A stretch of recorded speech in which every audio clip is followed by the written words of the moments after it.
Everybody, I hope बेटा लोग आपको मेरे वीडियो लेक्चर्स इंग्लिश स्पीकिंग के अच्छे लग रहे हैं, बहुत ज़्यादा हेल्पफुल हैं आपके लिए। आप बहुत energetically, enthusiastically, with full interest उसको पढ़ रहे हैं। I hope you are passionate to learn this language now. I hope आप you do everything in English, you walk in English, you sleep in English, you eat in English, of course you talk in English, whether tutti frutti does not matter. तो अब आज हमारा video 14 है जो हम start करने जा रहे हैं। बहुत ही इम्पोर्टेंट टॉपिक है जो हम लेने जा रहे हैं। शायद एक लेक्चर में ना होके 2 लेक्चर में जाए। वीडियो 14, 15 शायद दोनों इसी में बने, आई कैन नॉट से। फिर उसके ऊपर एक एक्सरसाइज है जिसमें 60 अराउंड हिंदी के सेंटेंसेस हैं जिसमें आपको इंग्लिश में कन्वर्ट करना है। प्रीपोजिशंस खास तौर से ध्यान देना है। फिर भले आपका जो टेंसेस हैं वो गलत हो जाए, उसकी मुझे इतनी परवाह नहीं है अभी, क्योंकि मैंने सिखाया ही नहीं है। तो I will be concerned with the preposition part कि वो आप करेक्टली सीखें। और कुछ एरियाज होंगे जिसमें आपको बड़ा अजीब सा लगेगा, ऐसा होता है तो हाँ जी ऐसा ही होता है, तो मुझे कैसे ध्यान रहेगा। लर्न करिए, आपने भी लर्न किया था। हाँ, छुटपन में हमने भी लर्न किया था। एग्जाम में ऐसे सेंटेंसेस आते थे, फिल इन द ब्लैंक आता था इंग्लिश के पेपर में, तो उससे स्ट्रांग हुए, तो धीरे धीरे बहुत स्ट्रांग हो गए। तो इसमें से कई आपके भी स्ट्रांग होंगे, कई आपको बहुत अजीब से लगेंगे, कई आपको बहुत इंटरेस्टिंग लगेंगे। तो हर तरह का होगा, बहुत लंबा चैप्टर है। तो लेट अस स्टार्ट। ओके, तो ये है बेटे प्रीपोजिशन। 2 शब्दों से बना है preposition. It is preposition. Pre का मतलब होता है से पहले, पोजीशन मतलब उसकी जगह। तो जिसकी जगह नाउन से पहले है, फिर भले बीच में एडजेक्टिव आ जाए, एडवर्ब आ जाए, लेकिन नाउन से पहले है। इसका मतलब है हम जो प्रीपोजिशन लगाते हैं वो नाउन के लिए लगाते हैं। फिर भले बीच में आर्टिकल आ रहा है, एडजेक्टिव आ रहा है, एडवर्ब आ रहा है, वो एक अलग इशू है। और ये रिलेशनशिप कायम करता है नाउन का वर्ब से, नाउन का नाउन से। तो नाउन का रिलेशनशिप कायम करेगा किसी और फॉर्म ऑफ वर्ड से। अब वो कैसे, वो आगे बढ़ने जाने से समझ आता जाएगा। ठीक है। और सबसे पहली प्रीपोजिशन जो है वो है इन। अब इन आपको पता चल गया, अच्छा इसको प्रीपोजिशन बोलते हैं। हाँ जी, हाँ जी। जो इस लिस्ट में हम सारे वर्ड सीखने वाले हैं, बहुत ज्यादा हैं, तो सेंटेंसेस के जरिए सीखेंगे। कुछ सेंटेंस होंगे जो रेयर मैं छोड़ दूंगी, कुछ सेंटेंस मैं लूंगी, कुछ सेंटेंस इसलिए लूंगी क्योंकि वो आपको एज इट इज सीखने होते हैं, कुछ सेंटेंस इसलिए लूंगी कि उसमें कोई डिफिकल्ट वर्ड है वो सिखाना है। तो जैसे मैं उसकी हिंदी बताऊं, अपने रजिस्टर में या अपनी बुक में लिख लीजिएगा। समय के साथ उसको लर्न करिए ताकि वो आपकी वोकैबुलरी इंप्रूव होती चली जाए। तो इस कोर्स के जरिए ही आपके पास डेली यूज की, बड़े सारे यूज की बहुत सारी वोकैबुलरी अपने आप आ रही है।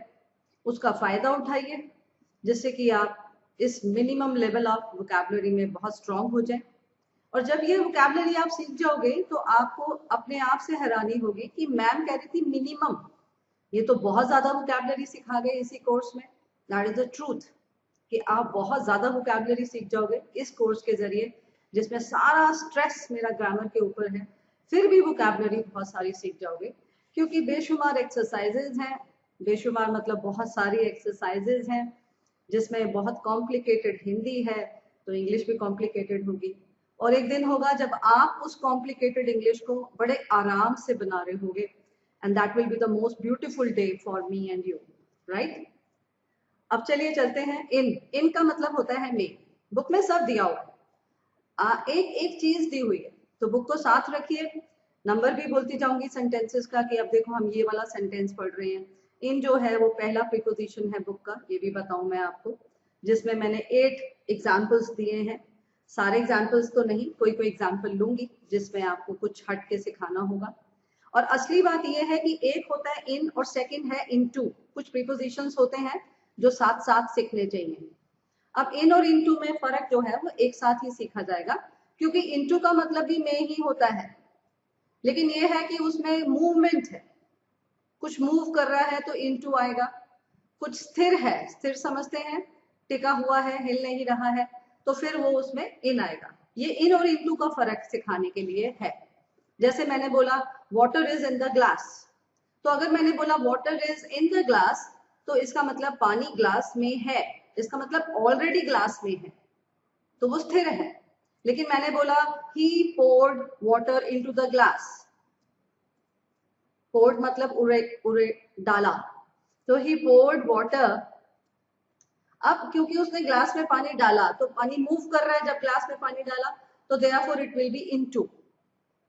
तो जब भी मूवमेंट आएगी और हिंदी आएगी में, उसने ग्लास में, तो इनटू ग्लास, तो ही poured water into the glass. The glass क्यों, आप भी जानते हो, मैं भी जानती हूँ, कौन सा ग्लास है ना, तो फिर द ग्लास। अगर मैंने बोला इनटू अ ग्लास, तो कोई भी एक ग्लास था, उससे आपको कोई फर्क नहीं पड़ता, तो एक नॉर्मल सा ग्लास होगा।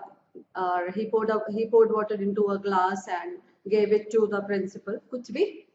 तो he poured water into the glass का मतलब है उसने एक पर्टिकुलर ग्लास, जो आप और मैं दोनों जानते हैं, उसमें उड़ेला पानी को। ऐसे जैसे he came into my room, तो मूवमेंट है। लेकिन मैंने बोला he was in my room, तो स्थिर है कि वो मेरे कमरे में था। तो he was in my room, मेरा भाई मेरे कमरे में था, मुझे बुलाना नहीं पड़ा। तो मैंने बोला he was, तो वो ऑलरेडी था in my room, तो फिर मूवमेंट नहीं है इसलिए in। फिर वो मेरे कमरे में आया, तो he came into my room। A point came into my mind, है ना, तो जब भी मूवमेंट आएगी तो into आएगा। Okay, there is something in your mind, in your mind, तुम्हारे दिमाग में है, कुछ चल रहा है, तो ऑलरेडी है, तो there is something in your mind going on, कुछ चल रहा है, and this point came into my mind, ऐसे, तो इनटू, तो जब भी मूवमेंट है तो मे के लिए इनटू। और खास बात आप क्या देखोगे कि उल्टा पढ़ते हैं, जैसे he was in my room, तो वो था, अब उल्टे से मेरे कमरे में, देखने से ही वॉज में मेरे कमरा, ऐसे थोड़ा पढ़ते हैं, वो था मेरे कमरे में। इसका मतलब क्या है कि हिंदी करते वक्त उल्टा बोलते हैं, प्रीपोजिशन के केस में हिंदी करते वक्त उल्टा बोलते हैं, रिवर्स, पहले पीछे वाला वर्ड फिर आगे वाला वर्ड। जैसे मेरे कमरे में, इन माई माइंड, मेरे माइंड में, तो प्रीपोजिशन को बाद में बोलना है। इनटू द ग्लास, ग्लास में, ऐसे। बहुत अच्छा है, बहुत आसान है, आ जाएगा, डोंट वरी, आ गया होगा अभी से ही। फिर जैसे है इन सेकंड, अब सेकंड एग्जांपल है आपकी बुक का, इस फर्स्ट पॉइंट के सेकंड एग्जांपल है इन 1985 इन जून। हाँ, तो आपने क्या सीखा कि यहाँ पे मैंने ब्रैकेट में भी लिखा है कि इन 1985 और इन जून, कॉमा करा तो दो सेंटेंसेस बन गए, ध्यान रखिएगा। इन 1985, या फिर कभी बोले इन जून आई वेंट अब्रॉड इन जून, ऐसे। तो जब मैंने ये बोला इन 1985 या इन जून, तो यहाँ से आपको पता चला कि ईयर और मंथ के साथ इन आता है। अब एक आगे प्रीपोजिशन आएगी ऑन, कोई लाग नहीं है मेरे पास, सब कुछ साथ चलता है, तो ऑन मंडे, तो ही केम ऑन मंडे, तो डे के साथ ऑन आता है। No no no, he came on Sunday, you don't remember, वो संडे को आया था। Don't look at the Hindi, वो संडे को आया था। ऑन की हिंदी को होती है, हाँ जी होती है, यहाँ पे यही होती है। इनकी हिंदी हमेशा में होती है, देखेंगे मैक्सिमम तो में होती है, चेंज हो गई तो फिर आप मेरे को कुछ कह नहीं सकते। अच्छा, मतलब मैं कैसे करूं, सीधा सीधा इंग्लिश सीखो ना बेटा। जैसे ईयर और मंथ के साथ इन आता है, डे के साथ ऑन आता है, on Tuesday, on Monday, you will have a test on Tuesday, ऐसे। फिर इन मॉर्निंग, ये भी इसमें एग्जाम्पल होगा। हाँ, this is point 5, in morning, in evening, in afternoon, तो in morning, in evening, in afternoon, इनके साथ इन आ रहा है। लेकिन एट नाइट, अब एक एट आ गया, एट नाइट। मैम कैसे करूं, लर्न करो, ऐसे क्यों होता है, उनकी भाषा है, मुझे क्या पता वो ऐसे क्यों करते हैं। तो ये चीजें होती हैं जो मैंने आपसे डे 1 पे भी कहा था, कुछ होंगी बहुत कम जो आपको एज इट इज सीखनी पड़ेंगी, जिसमें मैं बोलूंगी बेटा ऐसे ही होता है, तो यही है वो एट नाइट। तो in morning, in afternoon, in evening मुझे आता है, आप सीखो। अरे वो सुबह आया था, अब इसमें तो मैंने हिंदी में कोई प्रीपोजिशन ही नहीं बोला, सुबह में आया था, आप बोलते हो, आप बोलो, मैं तो नहीं बोलती। अरे दोपहर को गया था, उस को के लिए इन आ रहा है, मैं क्या करूं? तो आपका स्टाइल गलत है अगर आप उसकी हिंदी को पकड़ रहे हो इस वाले सेंटेंस में। जब आता है 1985 में, जून में, तब तो कंफर्टेबल है। मॉर्निंग में, इवनिंग में, आफ्टरनून में ऐसे बोलते हो, वेरी गुड। नहीं बोलते हो तो फिर सीखो। रात को गया था मैं वहां पे, मंदिर खुला हुआ था, मुझे नहीं पता कैसे खुला हुआ था रात को भी, वैष्णो देवी। तो मैं रात को गया था, तो एट नाइट ऐसे। फिर अगर हम एग्जैक्ट टाइम बताएं, एट 5 o'clock, तो एग्जैक्ट टाइम के लिए सबको पता है 5 बजे आया था। 5 बजे आया था में कहीं भी हिंदी में प्रिपोजिशन नहीं है, को, से, इन के लिए में कुछ भी नहीं है। वैसे एट की हिंदी क्या होती है? पर। लुक एट मी, मुझ पर नजर रखिए अपनी, मुझ पर देखिए, है ना। ऐसे थोड़ा बोलते हैं मुझ पर देखिए, मुझको देखिए बोलते हैं, है ना, लुक एट मी। तो ठीक है, ऐसे सीखना, धीरे धीरे सीख जाओगे आप। अच्छा, मतलब मेरे ख्याल से ऐसा है, वर्ड कौन सा है उसके साथ कौन सी प्रीपोजिशन आएगी, बस ये सोचो। बहुत सही बोला आपने। कभी नाउन के साथ देखना पड़ता है, ये वाली प्रीपोजिशन आती है, कभी वर्ब के साथ देखना होता है, जैसे लुक एट मी। अच्छा, लुक के साथ एट आता है, हाँ जी हाँ जी, लुक एट। अब ये क्या है? ये एक फ्रेज है। अब एक वर्ड आया कि ये एक फ्रेज है। फ्रेज क्या होता है? अब फ्रेज होता है कुछ शब्दों को मिला के जब हम बोलते हैं, कुछ शब्दों को मिला के अगर आप बोलते हैं तो उसको फ्रेज बोलते हैं, और उसका अपने एक अलग मीनिंग होता है जो लर्न करना पड़ता है। आगे जाके मेरा एक और मॉड्यूल बनेगा इंग्लिश के कोर्स का, नेक्स्ट कोर्स जैसे समझे आप, हायर लेवल, जिसमें फ्रेजेस आएंगे। तो उनमें वो ग्रुप ऑफ वर्ड्स हैं जिनके अपने ही मीनिंग है, जो इनको रटना पड़ता है। बोल बोल के, सुन सुन के, पढ़ पढ़ के सीखा जा सकता है, लॉजिक नहीं मिलेगा नॉर्मली आपको उसमें। तो वो हायर वोकैबुलरी का पार्ट हो जाता है थोड़ा सा, या वोकैबुलरी कह दे उसको आप। हायर वोकैबुलरी में तो फिर बहुत कुछ और आ जाता है, बहुत अनलिमिटेड है इस भाषा में सब कुछ, लैंग्वेज में। चलिए, अच्छा, उसके बाद जैसे आ गया इसका पॉइंट नंबर 4। पॉइंट नंबर 4 है ही इज इन अमेरिका। ठीक है, अरे वो अमेरिका में है। तो अगर मैंने बोला, अच्छा ये भी सीखते जाइए, जैसे अमेरिका है, इंडिया है, तो जगह का नाम है, फिर यूनिक चीजें हैं, सन, अर्थ, ये किसी भी चीज का नाम है अगर जैसे, तो फिर वो उसमें फर्स्ट लेटर कैपिटल आता है। जैसे आपका नाम सुधीर है तो एस कैपिटल, मेरा नाम पद्मा है तो पी कैपिटल, ऐसे अमेरिका है तो ए कैपिटल। ये नॉर्मली पता होता है आप लोग को स्कूल लेवल की वजह से। तो he is in America and he was at Lajpat Nagar, ये एट में मिलेगा आपको। तो ये क्या है? लाजपत नगर छोटी सी जगह है हमारी दिल्ली में, और अमेरिका तो एक कंट्री है इतनी बड़ी, पता है आपको। यूनाइटेड स्टेट्स ऑफ अमेरिका बोल दूं तो आप समझदार है। तो ही इज इन अमेरिका, तो बड़ी जगह के लिए इन आता है और छोटी जगह के लिए एट आता है। अब इसमें कोई लॉजिक नहीं है, ये लर्न करना है। अरे वो लाजपत नगर में था, मैं तो रोहिणी में था, या मैं तो गुड़गांव में था, तो छोटी जगह के लिए एट आएगा और बड़ी जगह के लिए इन आएगा। तो ऐसे कॉम्बिनेशंस में इसको सीखना पड़ता है। हम ये नहीं कर सकते कि पहले इन सीख लें, सब कुछ साथ साथ सीखना पड़ता है। जैसे इन इनटू का फर्क, इन एट का फर्क, इन ऑन का फर्क, ऐसे, राइट।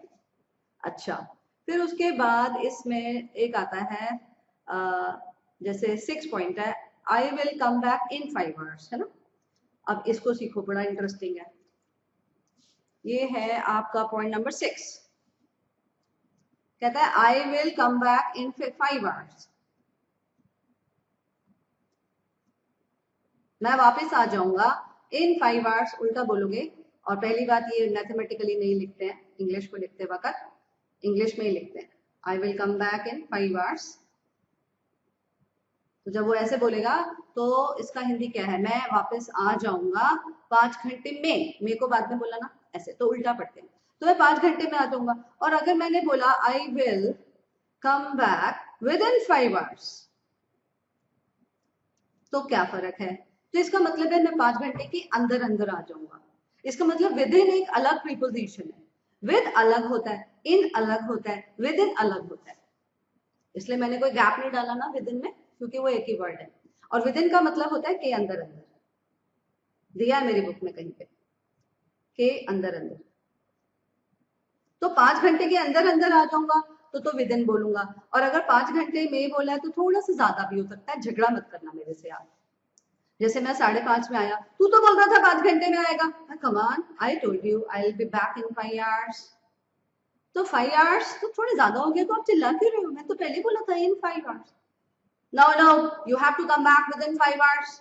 ओके सर, अब मुझे 5 घंटे में आना ही पड़ेगा क्योंकि सर ने बोला है, कोई भी काम होगा हमारा, that is what the difference is, right. अच्छा, फिर उसके बाद एक आता है 7th, अब ये लर्न करने वाला है। जैसे ही राइट्स,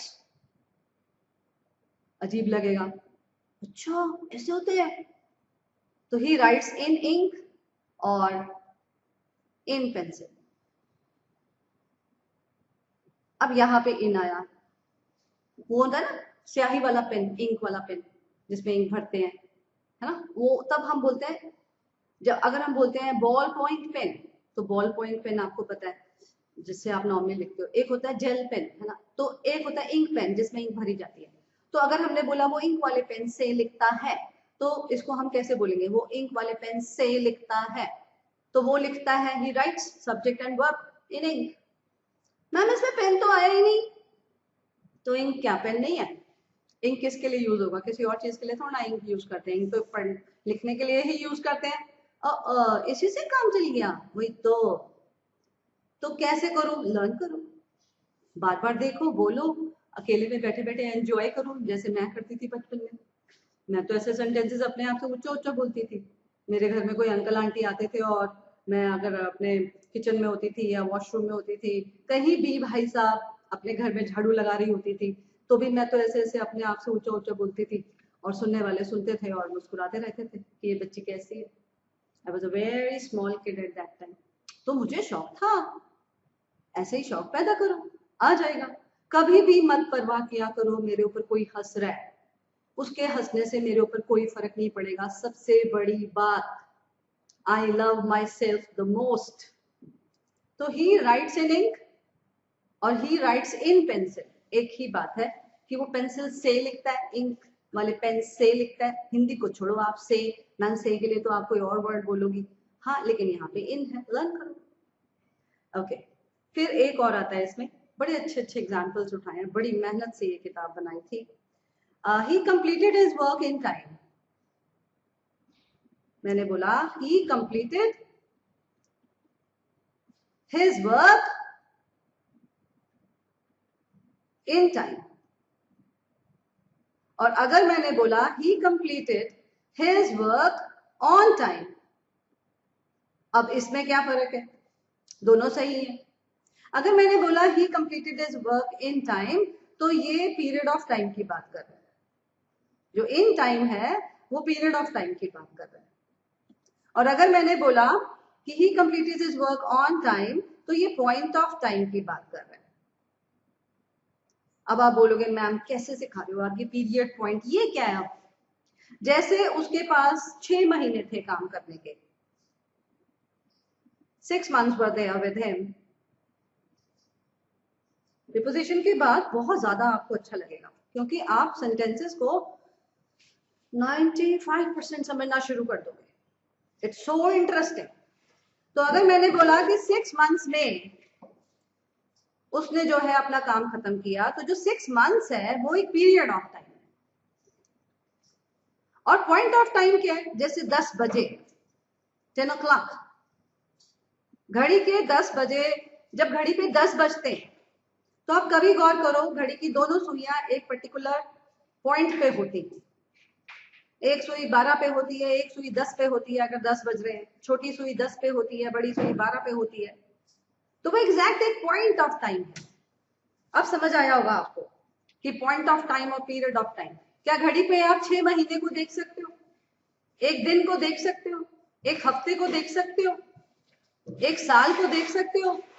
आप बोलोगे मैम कैसी बातें कर रहे हो, दैट इज द पॉइंट, कि आप अगर घड़ी पे वक्त को देख सकते हो तो वो 9, 10, 11, 12, 1, 2 ऐसे बस इस समय को देख सकते हो। तो जो घड़ी पे दिख जाता है वही पॉइंट ऑफ टाइम होता है। और जो घड़ी पे नहीं दिखता है वो पीरियड ऑफ टाइम होता है। तो पीरियड ऑफ टाइम को आप एक क्लॉक पे या एक वॉच पे आप नहीं देख सकते हो, तो that is what is period of time. तो अगर मैंने बोला अरे सर मैंने अपना कोर्स टाइम पर खत्म किया था, 6 महीने का था, 6 महीने में खत्म हो गया था, तो आई कंप्लीटेड इन टाइम, मैंने कोई ज्यादा वक्त नहीं लिया है।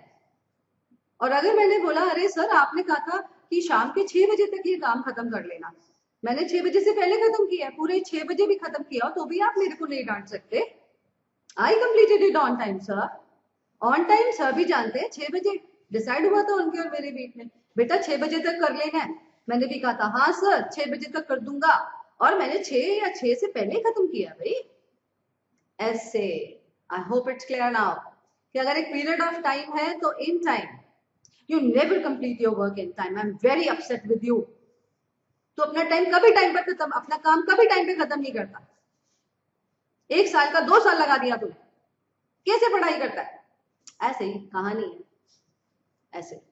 अरे कभी तो टाइम पर आ जाया कर, हिंदी का क्या है, दोनों में टाइम पर। Please try to come on time बेटा, ऑफिस में हमेशा आधा घंटा लेट आते हो आप, क्या है ये सब? That is the point. तो यहाँ पे इन और ऑन का फर्क आपको समझ आया, that is period of time and point of time. ऐसे ही सीख सकते हैं इस प्रीपोजिशन के चैप्टर को, और कोई तरीका नहीं है, इससे ही अच्छा सीख पाएंगे आप, राइट? ओके, उसके बाद नेक्स्ट आया इनटू, जो सेकंड है मेरी बुक का preposition, that is into. Into मैंने अभी भी बताया था, एक तो मूवमेंट होता है, he poured water into a glass of, into a glass, है ना। It came into my mind very late that I should have done like that, कुछ भी। अब यहाँ पर एक इसमें है थर्ड पॉइंट है, please look into the matter. ये लर्न करना पड़ेगा, ये एक फ्रेज है, look into the matter. Look into एक फ्रेज है ऐसे करके। तो लुक इनटू का क्या मतलब होता है? लुक होता है देखना, तो look into the matter, please इस मामले को देखिएगा जरा, समझिए ये मामला कैसे हैंडल करना है, इस मामले को संभालिए। हिंदी का क्या है, जो मर्जी बोलो। Okay sir I will look into the matter, मैं देखता हूँ सर मामले को क्या है, ये मामला संभालता हूँ, डोंट वरी सर, ऐसे। तो लुक इनटू ये लर्न करना पड़ेगा, मेरे पास कोई इलाज नहीं है। अब इस मामले को देखिए, इस मामले को संभालिए, इस को के लिए इनटू आ रहा है, मैं क्या कर सकती हूँ? मैं क्या करूं मैम? हाँ, लुक इनटू लर्न करो, आप लुक इनटू लर्न करो और उसका मीनिंग लर्न करो कि मामले को संभालना, राइट, या उसको देखना। उसके बाद नेक्स्ट आ गया थर्ड आपका ऑन। ऑन की हिंदी क्या होती है नॉर्मली? पर, ठीक है। और अभी धीरे धीरे सीखेंगे क्योंकि इसमें 15 सेंटेंसेस हैं, तो कंपैरिजन होंगे, तो it will take time, let us go slow. Slow से ही ज्ञान जब धीरे धीरे बढ़ेगा तो बहुत अच्छा लगेगा। ज्ञान एकदम बढ़ता है तो कोई फायदा नहीं होता, उतनी जल्दी निकल जाता है दिमाग से, जितना धीरे धीरे जाता है उतना देर तक रहता है। जैसे मैंने बोला he sit on the chair please, ये आपका फर्स्ट एग्जांपल है। मैंने कहा सिट ऑन द चेयर, है ना। अगर मैंने बोला सिट ऑन द चेयर तो इसका मतलब है चेयर पर बैठो, ये चेयर है और तुम ऐसे बैठो, तो टच कर रहा है। तो जब किसी चीज पे टच कर रहा है तो ऑन आ गया। He was standing on the roof, वो छत पर खड़ा था, तो ऑन द रूफ, टच कर रहा था, है ना। और फिर इसमें आता है अगर मैं बोलूं सिट, ही वॉज सिटिंग या सिट एट योर टेबल,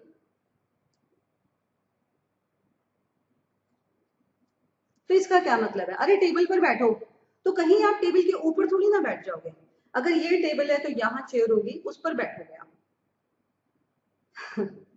वो अपने स्टडी टेबल पर है, मिल लो उससे उसके रूम में जाके बेटा। तो he is sitting at his study table, at, we were sitting at the dining table at that time. अरे उस वक्त तो हम डाइनिंग टेबल पर बैठे थे, तो टेबल के ऊपर तो खाना होता है। The food was kept on the table and we were sitting on the chairs, so hence we were sitting at the dining table. ऐसे सीखते हैं। तो किसी चीज पर बैठे, टच हो गया तो ऑन है, टेबल पर बैठे तो ऐसे है, ये चेयर है, ये टेबल है। You understand that? I hope you understand. That is what is at. He jumped upon the table. अब आया he jumped upon the table. On upon Hindi same है। अगर मैंने बोला ही जम्प्ड अपॉन द टेबल, तो इसका क्या मतलब है? उसने टेबल पर जंप किया है ना, the cat jumped upon the table, तो अपॉन में मूवमेंट आ गई। अपॉन में क्या आ गया? मूवमेंट। ऑन में स्थिर है, हिल नहीं रहा है, चेयर पर बैठा है, ही is sitting on the chair.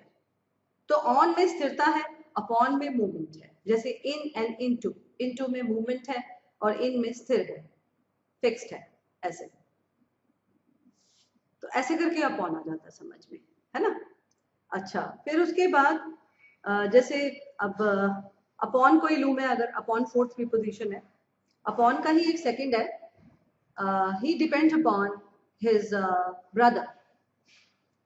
तो ही डिपेंड्स अपॉन हिज ब्रदर, इसका क्या मतलब है? वो अपने भाई पर डिपेंड करता है।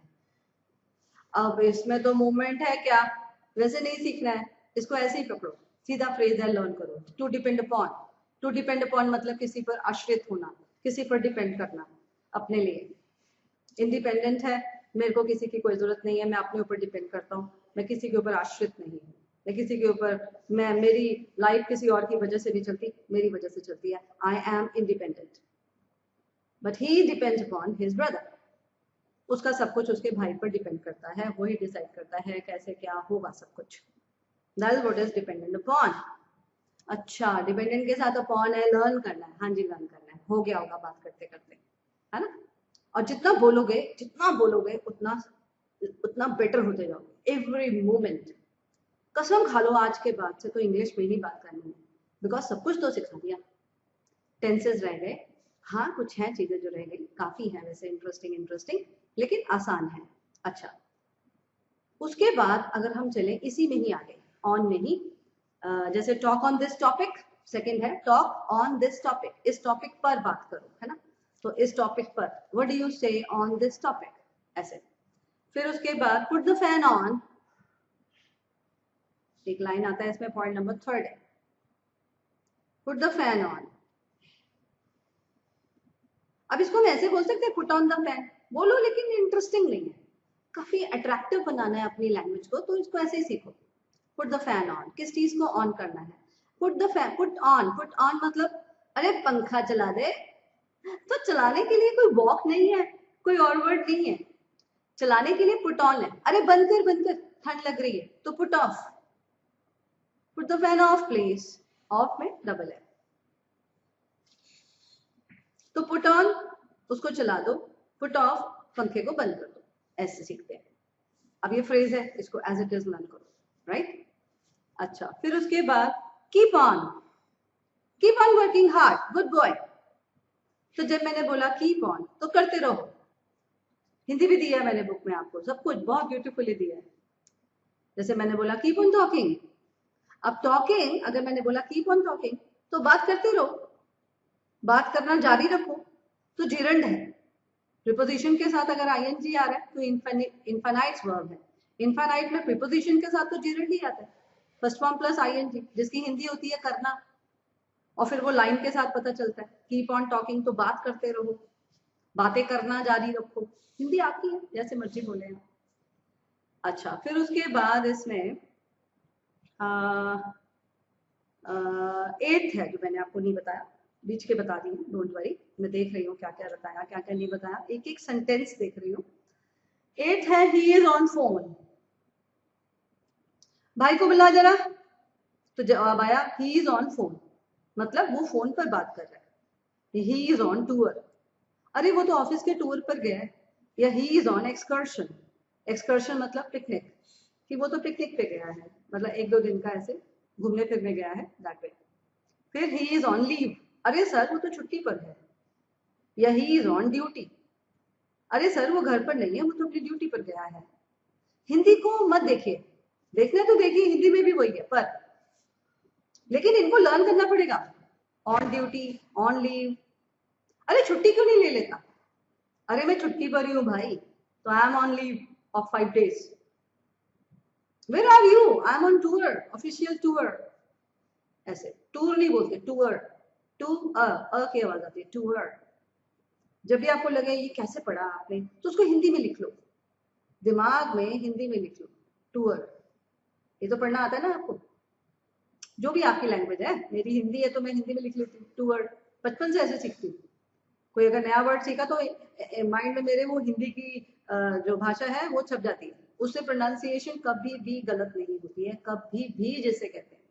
बच्चा लोग मेरे को व्हाट्सएप कर रहे हैं, बोले मैम प्रोनाउंसिएशन कैसे करें, listen to me very carefully, आ जाएगा, बहुत अच्छे से आएगा, अच्छे से नहीं आएगा, बहुत अच्छे से आएगा। इस कोर्स में आप प्रोनाउंसिएशन देखो, जितना भी वोकैबुलरी मेरे से सीखोगे उसका प्रोनाउंसिएशन तो आ ही जाएगा। प्रोनाउंसिएशन का बड़ा सिंपल सा रूल है, it's not something separate from English, कोई अलग से कोर्स होता है, ऐसा कुछ नहीं होता है। प्रोनाउंसिएशन आप इंग्लिश सीखते सीखते सीख जाते हो। एक्सकर्शन है ना, आपको लेटर्स की साउंड आनी चाहिए, एक्सकर्शन, शन के लिए हमेशा TION SION यही आता है। फिर CUR को कुर क्यों नहीं पढ़ा, एक्सकुर, वही तो सीख रहे। एक्सकर्शन, लीव, ड्यूटी, ड्यू है ना, ड्यूटी, ड्यूटी, फोन, टूर, ऐसे आते होंगे ये वर्ड्स आपको, आई नो सिंपल वर्ड्स हैं। मतलब एक दिमाग में आया मेरे की प्रोनाउंसिएशन को लेके बच्चे ने कहा था, तो मैंने कहा थोड़ा सा बताऊं कि प्रोनाउंसिएशन कोई बड़ी चीज नहीं है। अब उसको बच्चा बोलता है pronunciation, it's not pronunciation, it is pronunciation. तो वो कुछ चीजें तो आपको सुनने से आती है, मैक्सिमम वोकैबुलरी, मैक्सिमम प्रोनाउंसिएशन आपको सुनने से आती है। जितना एक सही बंदे की आवाज पे ध्यान दोगे, उसके स्टाइल पे ध्यान दोगे, जितना ज्यादा पैशनेट होगे, आप देखोगे आप उसी की तरह बोलने लगते। आप में से जिसको जितना ज्यादा शौक होगा ना, वो मेरे वाले स्टाइल पे आ गया होगा अब तक, बिल्कुल मेरी तरह फ्लो बनाता होगा वर्ड्स का, जो उसको अच्छा लगता होगा मेरे भाषा में, वो एज इट इज पकड़ता होगा, एज इट इज। तो कईयों में ये क्वालिटी बहुत ज्यादा होती है, इनहेरेंट होता है, अंदर से ही वो ऐसे होते हैं। कईयों में नहीं होता है, वो भी सीखते हैं भाई, ऐसी कोई बात नहीं है, सीखता हर कोई है, बस अपने अपने पैटर्न होते हैं, अपनी अपनी डिग्री होती है, दैट्स ऑल, राइट। अच्छा, उसके बाद इसमें आ गया, देखो कोई और जो मुझे बताना है ऑन में। फिर आता है इसमें, ये मैंने बता दिया। जैसे इसमें 9th बहुत अच्छा लगा मुझे, कहता है आधा तो आपको मैंने बताया, जैसे I will go on the morning of June the 1st, star बना लो इस लाइन पे। तो आई विल गो, मैं जाऊंगा, on the morning of June the 1st।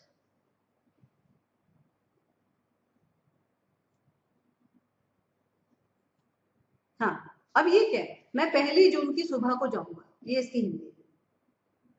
उल्टा करते हैं प्रीपोजिशन में, मैंने बताया था। तो मैं 1 जून की सुबह को, तो ऑन के लिए मैंने क्या बोला, को, सुबह में या सुबह को, इट्स योर चॉइस। आप तो बोल रहे थे इन मॉर्निंग होता है, यही तो सीखने बैठे हो कि जब ये वाली लाइन बोलनी है इस तरीके से, मंथ के साथ, डेट के साथ, तो फिर ऑन आएगा ऐसे। What are you doing in morning, ये ठीक है।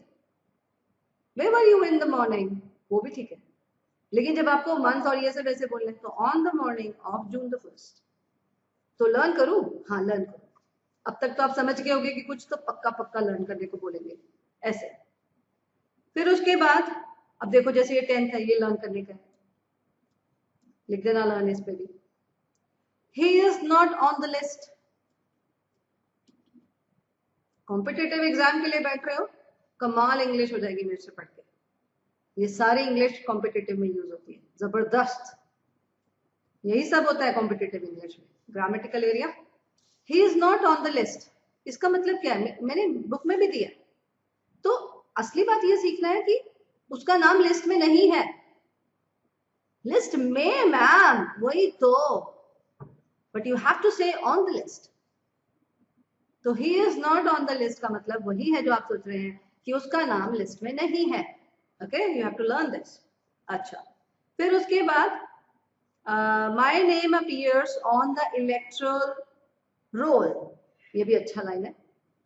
माय नेम अपीयर्स, अपीयर्स मतलब मेरा नाम नजर आता है। माय नेम, अब जैसे मैंने बोला, लिख लो इसका मीनिंग साथ साथ, मेरा नाम नजर आता है। पॉज कर दो वीडियो को अगर रुकना है तो। तो my name appears on the electoral बना इलेक्शन से, और अच्छे से बोले तो इलेक्टोरल है ना, इलेक्शन से इलेक्टोरल रोल। हाँ, तो इसका क्या मतलब है? इलेक्टोरल रोल होता है जो वोटर्स की लिस्ट बनती है ना, वो। तो माई नेम अपीयर्स ऑन, तो किसी भी लिस्ट के साथ आप देख रहे हो ऑन आ रहा है, चाहे वो इलेक्टोरल रोल है, चाहे वो लिस्ट है, ऑन। ओके, सीखना ही है कि मेरा नाम उसमें है। फिर अब 12th है, वो भी लर्न करने वाला है थोड़ा सा, देखो उसे। 12th है, he no it is there was no money on Ramesh. रिटने वाला है ये तो, there was no money on Ramesh, on Ram, कुछ भी बोल दो। राम के पास पैसा नहीं था, पीछे से बोला ना, देयर की तो हिंदी नहीं होती, तो राम के पास पैसा नहीं था। राम के पास आप बोलोगे मैम, वो तो आप बोलोगे with, there was no money with Ram, नहीं बोलना ना, तो इसलिए तो लर्न करना, there was no money on Ram के पास के लिए हमने ऑन बोला है, तो लर्न ही करना पड़ेगा ना। He is not on the list, there was no money on Ram on the morning of June the 1st, ऐसे। अच्छा, फिर उसके बाद नेक्स्ट बता दिया। फिर आप उसकी डेथ पर गए थे, तो डेथ पर, ऑन डेथ है ना। फिर फंक्शन पर, पार्टी पर, बर्थ पर, तो ऑन, ये आपको पता है already. On his birth, you know, उसके जन्म पर उसके पापा बहुत ज्यादा खुश हुए थे, तो on her birth her father was very very happy. तो ऑन हर बर्थ, उस बच्ची के बर्थ पर, तो पर के लिए ऑन आया। फिर आई अग्री, ये बहुत अच्छा पॉइंट है। 15, the last point, I agree on this point. अब ये है I agree on this point, और एक होता है आई अग्री विद यू, और एक होता है I agree to what you say. I agree to your proposal. I agree to what you say. अब I agree on, I agree with, I agree to. अब आप बोलोगे लर्न करो, पहले समझ लो, फिर लगे कि लर्न करना है, इट्स योर चॉइस। मेरे को तो दिमाग में सेट है, आपको लर्न करना पड़ेगा शायद। तो मैं आपसे इस पॉइंट पर अग्री करता हूं। अग्री मतलब आपसे सहमत हूं, आप और मैं एक ही ख्याल के हैं, तो आई एग्री। तो अगर मैंने बोला I agree on this point, तो इसका मतलब है मैं इस पॉइंट पर आपसे सहमत हूं। अरे मैं तो आपसे हर पॉइंट पर सहमत हूं, मैं आपसे सहमत हूं, तो जैसे कहोगे वैसे करेंगे। फिर आप जो कह रहे हो मैं उससे सहमत हूं। तो एक होता है मैं बंदे से सहमत हूं, एक होता है मैं किसी एक पॉइंट पर सहमत हूं, एक होता है जो भी आप कह रहे हो मैं सहमत हूं, आपकी प्रपोजल पे सहमत हूं।